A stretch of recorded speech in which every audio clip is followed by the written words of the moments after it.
warahmatullahi wabarakatuh. Perkenalkan, nama saya Muhammad Syaiful Anam dengan NIM 2014-176, kelas Perbankan Syariah 2E. Baik, saya di sini akan membacakan materi tentang teori biaya produksi. Biaya produksi adalah semua pengeluaran yang dilakukan oleh perusahaan untuk memperoleh faktor-faktor produksi dan bahan-bahan mentah yang akan digunakan untuk menciptakan barang-barang yang diproduksi perusahaan tersebut. Baik, yang kedua saya akan membacakan biaya jangka pendek.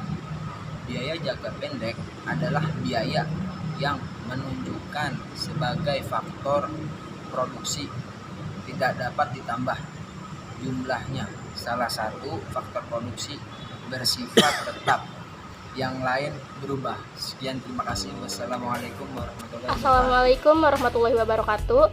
Nama saya Resti Puja Lestari, NIM 2014-20180, kelas Perbankan Syariah E, semester 2.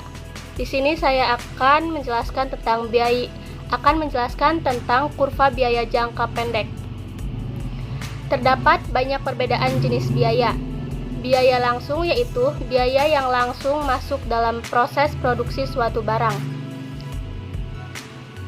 Bahan pokok, bahan baku, tenaga kerja, dan lain-lain. Biaya tidak langsung yaitu biaya yang dikeluarkan untuk mendukung proses produksi, misalnya biaya telepon, listrik, iklan, dan lain-lain. Biaya eksplisit yaitu biaya yang muncul atau kelihatan dalam proses produksi. Biaya implisit yaitu biaya yang tidak kelihatan dalam proses produksi, namun sebenarnya ada dan dikeluarkan. Perilaku biaya produksi jangka pendek, perubahan output menurun. Biaya total dalam jangka pendek. Biaya total adalah keseluruhan jumlah biaya produksi yang dikeluarkan. Mungkin cukup sekian. Terima kasih. Assalamualaikum warahmatullahi wabarakatuh. Bismillahirrahmanirrahim. Assalamualaikum warahmatullahi wabarakatuh. Perkenalkan, nama saya Tarina Puspitasari, NIM 2014-20182. Di sini saya akan melanjutkan materi sebelumnya, yaitu tentang jenis-jenis biaya total. Biaya total terbagi menjadi 6. Yang pertama, biaya total atau total cost, yaitu keseluruhan jumlah biaya produksi yang dikeluarkan. Biaya total didapat dari menjumlahkan barang. Yang kedua, biaya tetap total atau total fixed cost, yaitu keseluruhan biaya yang dikeluarkan untuk memperoleh faktor produksi atau input yang tidak dapat diubah jumlahnya. Yang ketiga, biaya berubah total atau total variable cost, yaitu keseluruhan biaya yang dikeluarkan untuk memperoleh faktor produksi yang dapat diubah jumlahnya. Yang keempat, biaya tetap rata-rata atau average fixed cost, yaitu biaya yang apabila biaya tetap untuk memproduksi sejumlah barang tertentu dibagi dengan jumlah produksi tersebut. Yang kelima, biaya berubah rata-rata, yaitu average variable cost. Biaya yang apabila biaya variabel untuk memproduksi sejumlah barang dibagi dengan jumlah produksi tertentu.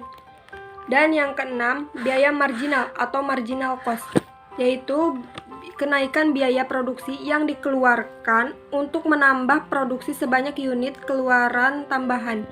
Sekian dari saya, terima kasih. Wabillahi taufiq wal hidayah. Wassalamualaikum warahmatullahi wabarakatuh.